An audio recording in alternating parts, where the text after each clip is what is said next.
Assalamualaikum warahmatullahi wabarakatuh. Apa kabar anak-anak semua? Semoga dalam keadaan sehat ya, dan terus semangat dalam belajar. Nah, untuk hari ini kita akan masuk pada pembahasan pengaruh interaksi sosial terhadap kehidupan sosial dan kebangsaan. Sebelumnya, anak-anak coba perhatikan gambar ini. Nah, ini merupakan sebuah keberagaman masyarakat Indonesia yang ada di Indonesia. Benar ya? Benar sekali. Keragaman masyarakat yang ada di Indonesia merupakan salah satu kekayaan bangsa Indonesia. Keragaman masyarakat Indonesia melahirkan berbagai kebudayaan yang memiliki nilai sangat tinggi. Interaksi masyarakat yang beragam melahirkan berbagai inovasi budaya yang menarik. Keragaman masyarakat Indonesia bukan hanya dalam hal etnis saja, tetapi juga pada faktor-faktor lain seperti agama, budaya, kegiatan ekonomi, dan sebagainya. Dalam kehidupan sehari-hari, anak-anak semua pasti menemukan masyarakat di Indonesia memiliki keberagaman profesi dan pekerjaan. Nah, pekerjaan dapat terbentuk oleh adanya kesepakatan dalam masyarakat. Jadi setiap aspek kehidupan diisi dengan banyak variasi pekerjaan yang berbeda-beda. Anak-anak semua akan mempelajari bagaimana terjadinya mobilitas sosial masyarakat Indonesia. Mobilitas masyarakat Indonesia yang sangat dinamis merupakan pendorong terjadinya keragaman. Keragaman atau pluralitas merupakan unggulan bangsa Indonesia. Namun demikian, bangsa Indonesia harus waspada terhadap terjadinya konflik. Karena itu, bangsa Indonesia harus berusaha menyelesaikan berbagai konflik sehingga persatuan dan kesatuan tetap terjaga. Nah, kita masuk pada pembahasan pertama, mobilitas sosial. Mobilitas sosial adalah perpindahan posisi seseorang atau sekelompok orang dari lapisan yang satu ke lapisan yang lain. Mobilitas sosial ini berasal dari bahasa Latin yaitu mobilis, yang berarti mudah dipindahkan atau banyak bergerak dari suatu tempat ke tempat lain. Kata sosial pada istilah tersebut mengandung makna seseorang atau sekelompok warga dalam kelompok sosial. Seseorang yang mengalami perubahan kedudukan atau status sosial dari suatu lapisan ke lapisan yang lain, baik menjadi lebih tinggi maupun menjadi lebih rendah.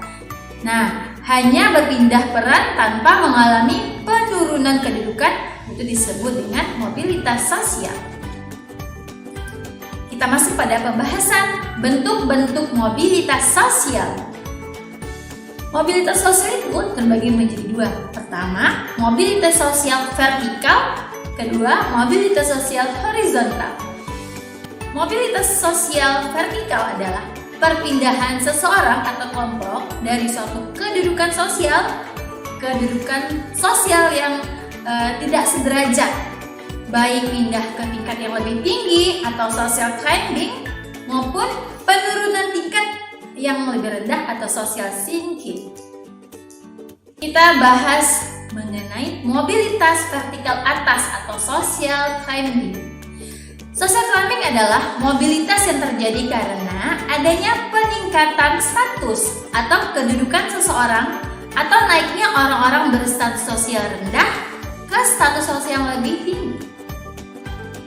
Mobilitas vertikal ke bawah atau social sinking. Social sinking merupakan proses penurunan status atau kedudukan seseorang. Proses social sinking seringkali menimbulkan gejolak kejiwaan bagi seseorang karena perubahan pada hak dan kewajibannya. Social sinking merupakan pergerakan atau perubahan status sosial dari bagian atas ke bawah. Selanjutnya, mobilitas horizontal. Mobilitas horizontal ialah perpindahan status sosial seseorang atau sekelompok orang dalam lapisan sosial yang sama.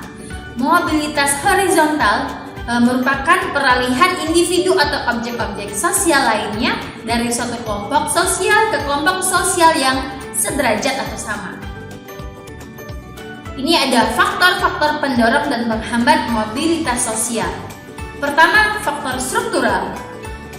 Pada faktor ini, jumlah relatif dari kedudukan tinggi yang bisa dan harus diisi serta kemudahan untuk memperolehnya.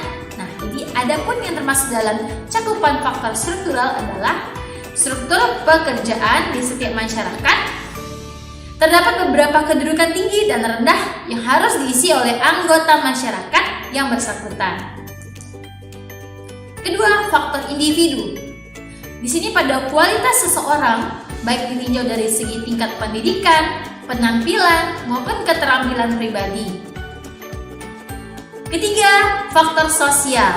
Status sosial manusia dilahirkan dalam status sosial yang dimiliki oleh orang tuanya.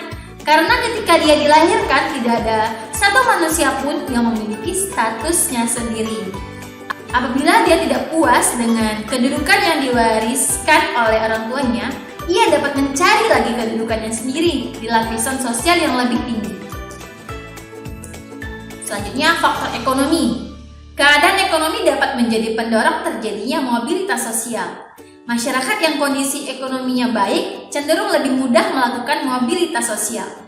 Sedangkan masyarakat yang mengalami kesulitan memenuhi kebutuhan dasar, prioritas utamanya adalah kebutuhan primer. Faktor politik. Situasi politik dapat menyebabkan terjadinya mobilitas sosial suatu masyarakat dalam sebuah negara. Keadaan negara yang tidak menentu akan mempengaruhi situasi keamanan yang bisa mengakibatkan terjadinya mobilitas manusia ke daerah yang lebih aman. Cukup sekian untuk pembahasan pada hari ini. Semoga anak-anak semua dapat memahaminya dengan baik dan tetap semangat ya dalam belajar. Terima kasih. Assalamualaikum warahmatullahi wabarakatuh.